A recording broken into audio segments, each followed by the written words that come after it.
Assalamualaikum warahmatullahi wabarakatuh. Alhamdulillah, Alhamdulillahirabbil alamin. Assalatu wassalamu ala asyrafil anbiya'i wal mursalin wa ala alihi washabbihi ajma'in. Amma ba'du. Wa'itakullah wa ibadullah ya tohirin wal mujahidina. Alhamdulillah, segala puji syukur kita panjatkan kehadiran Allah Subhanahu wa Ta'ala atas limpahan karunia, rahmah dan hidayahnya, serta dengan ridho dan izinnya juga kita dapat menjalankan segala amanah. Salam dan salawat tidak akan pernah kita lupakan. Marilah sama-sama kita panjatkan kepada junjungan kita Nabi Allah Rasulullah Muhammad Sallallahu Alaihi Wasallam. Para jemaah hadirin yang dirahmati Allah, pada saat ini saya akan berbagi pengetahuan dalam meningkatkan iman dan takwa kita kepada Allah. Dalam tayangan episode yang keempat ini masih dalam rangkaian kesimpulan dari 3 yang telah kita amalkan, dari pembersihan hati sampai pembersihan kodrat diri. Setelah itu kita telah menjalankan pembersihan makom ibadah. Tiba saatnya sekarang kita menghidupkan derajat dan kekuatan makom itu pada diri kita, karena sudah layak kita jalankan, karena kita telah menjalankan masa taharoh, masa suci dari amalan pertama, kedua, dan ketiga. Menjadikan kodrat yang 4 itu pada diri sebagai landasan dari seluruh amal ibadah yang akan kita amalkan dalam perjalanan adalah salah satu hal yang wajib. Apabila kita bersyariat, kodratnya sudah wujud pada diri, dan apabila kita berhakikat, insya Allah kodrat hakikat juga akan wujud dalam diri kita. Dan apabila kita melaksanakan tarekatnya, maka wujud itu pun sudah ada. Dan apabila kita bermakrifat kepada Allah, wujudnya juga sudah ada. Dari kodrat makom ibadah tersebut wajiblah nyata pada diri dan menjadikan suatu kenyataan. Karena apabila kodrat itu tidak nyata, maka semua yang diamalkan juga tidak akan nyata. Insya Allah saya akan menjazahkan dan menghalalkan kepada pemirsa hadirin jamaah yang mendengarkan tayangan ini. Maka diwajibkan kepada kita untuk berzikir kepada 4 kodrat tersebut dan menzikirkan supaya hayat dalam diri kita ada kodrat itu, dengan menzikirkan zikir syariat, hakikat, tarikat, dan ma'rifat. Insyaallah para jemaah sekalian, kita mulai dengan melakukan zikir syariat. Kita tahu selama ini syariat hanya suatu perbuatan, tapi ingat, semua ada umurnya. Contoh, kita lakukan syariat. Apa akhir dari keputusan syariat? Kita lihat dalam kalam azan. Azan ditutup dengan kalimat La ilaha illallah. La ilaha illallah kita tahu adalah zikir nafi isbat, zikir zahir dan batin. Maka kita wajib Allahi fil zahir wallahi fil batin, wajib menyatakan zahir dan batinnya Allah di dalam diri kita.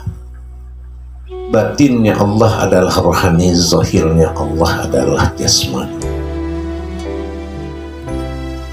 Di sini kita perlu memahami sifat-sifat daripada Allah fi zahir. Sifat Allah pada zahir adalah ifa'alus sholah, dia hanya mengerjakan tanpa tahu tujuan kemana. Dan sifat batin bagi Allah adalah rohani, yaitu iqamatis sholah. Dia wajib mendirikan apa saja ibadah dan nyata dalam pandangan.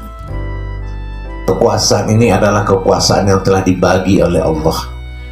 Kelipatan 6 asal jadinya alam, 6 buat Adam dan 6 kembali kepada Muhammad, 12 dalam 1 tahun. Disinilah para jemaah, kita mulai dengan zikir syariat. Pelaksananya boleh kapan saja dan di mana saja, karena tidak bersandar kepada waktu dan tempat. Allahullazi ahnahiyana wa atanaina wa innahu ahnayana aina. Jangan kau bersandar kepada waktu dan tempat, kata Allah, karena aku sudah ada sebelum waktu dan tempat itu ada. Maka tidak pantas bagimu menjadikan alasan waktu dan tempat itu. Kita mulai para jemaah dengan zikir la ilaha illallah, pegangan syariat. La ilaha illallah dalam pegangan syariat yang dimaksud kita menyatakan zahir dan batinnya Allah dan menghilangkan keakuan kita. Duduk dilaksanakan, boleh dalam bersila, tahiyat akhir juga bebas, boleh. Tapi lebih bagus duduk bersila, kalau dikatakan duduk makom amal. Kita duduk bersila, la ilaha illallah. La ilah, hati mata hati menghadap kepada rohani. Illallah menghadap kepada jasmani. Kalimat la ilah, ilah ketuhanan. La ilah, kenapa tidak ada Tuhan dalam arti kata tidak ada ketuhanan di situ melainkan dirinya. Dan hak Allah itu dalam arti menuju kenyataan atau anazir sifat Allah, yaitu sifat nyata bagi Allah, yaitu jasad, dinamakan jasmani. Antara rohani dan jasmani, la ilaha illallah. La ilah pegangan rohani, ilah Allah pegangan daripada jasmani. La ilaha illallah. Dengan kita berserah diri menyatakan ketuhanan dan kekuasaan Allah pada sifat zahir dan batin kita, lupalah kita akan siapa kita. Maka kita telah menembus alam syariat. Kita telah menembus tujuan syariat yang paling akhir, yang paling utama, yang paling diutamakan, yaitu keputusan daripada sebuah syariat di dalam ibadah, yaitu la ilaha illallah. Maka jatuhlah zikir la syariat itu dengan la ilaha illallah. Besoklah insya Allah lakukan pada waktu yang paling kita cintai, kapan saja. Yang kedua, baru kita menuju kepada hakikat. Hakikat adalah seperti yang kita ketahui adalah zikir sir atau rasa. Bagaimana kita mendatangkan rasa dari hati alam Allah, alam hati kepada alam jasmani. Alam hati, alam jasmani adalah hubungan baik antara zahir dan batin seperti syariat. Tapi rasa yang didatangkan dengan pegangan zikir hakikat, yaitu napas turun menyebut hu, napas naik menyebut Allah, hu Allah. Kalau sudah ditarik napas dengan hu, berarti kita menjemput sesuatu rasa Allah, maka rasa itu dilimpahkan dengan napas naik kepada alam jasad atau zahirnya Allah. Maka kita tenggelam dalam rasa. Inilah zikir hakikat. Alam jazub fa'alam yarib. Orang yang merasakan niscaya akan mengetahui. Nanti akan kita tahu setelah kita jalankan. Berikutnya adalah zikir tarekat. Tarekat adalah zikir jalan kemanapun kamu pergi. Allah fi awalul wallah fil akhir. Aku awal, aku akhir. Kemanapun pencarianmu dalam pandangan tarekatmu, akulah yang mencari diriku sendiri. Maka jatuhlah zikirnya itu dinamakan Allahu Allah. Allah pada sifat rohani dan Allah pada sifat jasmani. Kekuasaan menyatunya zahir dan batin tadi.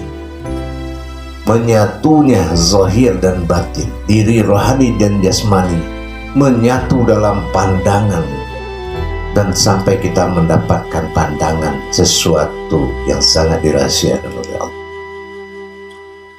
Mengangkat derajat dan kemuliaan zahir dan batin, jasmani dan rohani dalam zikir tarekat, memperjalankan zat Allah kepada sifatnya nurnya, zat sandaran rohani, sementara nur sandaran jasmani. Berpadunya zat dengan nur dalam zikir Allah. Hilanglah kekuasaan manusia, melainkan kekuasaan Allah semata dengan sekalian kekuatannya. Inilah pandangan ketuhanan yang paling tinggi dalam tarekat. Setelah itu baru kita menuju zikir ma'rifat, yaitu hu. Zikir hu itu artinya aku dan aku. Kalau aku mulai, aku juga yang akhir. Maka aku menjadi satu, hilanglah aku yang kedua, yaitu manusia. Rasa keakuan Tuhan Allah yang meliputi segala rongga diri kita, tiadalah yang nyata melainkan Dia. La mawjudun illallah, tiada yang mawjud dan ada melainkan Allah semata. La ilaha illallah, la pegang syariat, illah pegangan hakikat, illah pegangan tarikat, Allah pegangan ma'rifat. Disinilah zikirhu. Kita bernapas ke bawah, mengantarkan kodrat ruh daripada Adam dengan hu ke dalam qalbi, dan menjemput kodrat Muhammad ke alam jasad dengan hu, dengan nafas. Tidak boleh membaca ayat apapun. Ini adalah zikir tak bersuara dan tidak berhuruf. Ini adalah konsentrasi yang tinggi, bahwasannya kemanapun adalah aku. Aku jua awalnya, aku juga akhirnya. Aku jugalah hamba itu, aku jugalah Tuhan. Ini dalam pemahaman tasawuf, bahwasanya yang dijadikan Allah itu sangat berbeda dengan yang lain. Jauh berbeda dengan apa yang Dia cipta. Zikir marifat adalah hu. Napas naik dan turun adalah pengantaran rahasia Allah kepada alam. Muhammad turun, bisa napas ditarik, rahasia naik ke alam Adam, ruhnya. Karena ada dua ruh di dalam satu batin Allah yang rahasia. Turun naiknya napas mengartikan kekuatan dua ruh antara Adam dengan Muhammad SAW. Maka dari itu kita telah menjalankan zikir ma'rifat. Berulang kali dilakukan seperti itu dan dilakukan seperti itu. Tapi sebelum memulai zikir itu, saya sarankan jangan lupa beradab kepada Allah dengan umul salam yang telah kita pelajari. Dan setelah kita menyelesaikan zikir tersebut dari 4 makom, maka kodrat fasilitas ilmu yang akan diamalkan setelah ini itu sudah nyata ada di dalam diri seseorang. Maka kita tutup dengan Al-Fatihah. Jangan lupa iyyaka na'budu wa iyyaka nasta'in, 7 kali. Setelah itu berdoa. Setelah berdoa disambung dengan ihdinas siratal mustaqim siratal ladzina an'amta 'alaihim ghairil maghdubi 'alaihim. Amin. Di saat amin itu, disinilah kita harus paham, hanya aku, amin. Ya, dalam hal ini kita wajib melaksanakan sujud syukur Sadaqallah, barakallah, walhamdulillah. Jadi para jemaah sekalian, insya Allah kalau kodrat yang 4 ini selalu menjadi pegangan setelah disucikan, maka dari tayangan pertama sampai tayangan keempat ini adalah satu ruh atau satu harkat ilmu, satu akad ilmu. Jadi tidak ada perbedaan. Setelah kita bersihkan qalbi, kita bersihkan diri, kita bersihkan makom, terus kita nyatakan makom itu pada diri kita sebelum kita mendapatkan semua amalan yang akan dijalankan. Jadi jangan melihat apa yang diamalkan, tapi lihatlah apa, siapa yang mengamalkan. Inilah yang lebih penting. Lebih mulia yang mengamalkan daripada amalan. Amalan bisa sirna, tapi yang mulia yang mengamalkan tidak akan pernah sirna. Itulah kodrat Allah pada diri kita. Jadi jangan mengambil sebuah amalan yang mana kodratnya belum terjadi pada diri kita. Laksanakan kewajiban yang hak. Bisa saja sebuah amalan itu menjadi batil. Kenapa? Karena merenung sesaat itu lebih mulia dari beramal 1000 hari. Merenung sesaat itulah yang kita pandang, yang kita lihat di dalam menjalankan. Karena dua bersifatnya, syahadat menuntut tafrid dan tajrid. Barang siapa yang mengalami dan merasakan dalam ibadahnya, maka itu yang sampai kepada Allah. Jadi jangan berhenti mengamalkan amalan apapun sebelum datang tafrid dan tajridnya, sebelum datang masa merasakan dan mengalami sesuatu.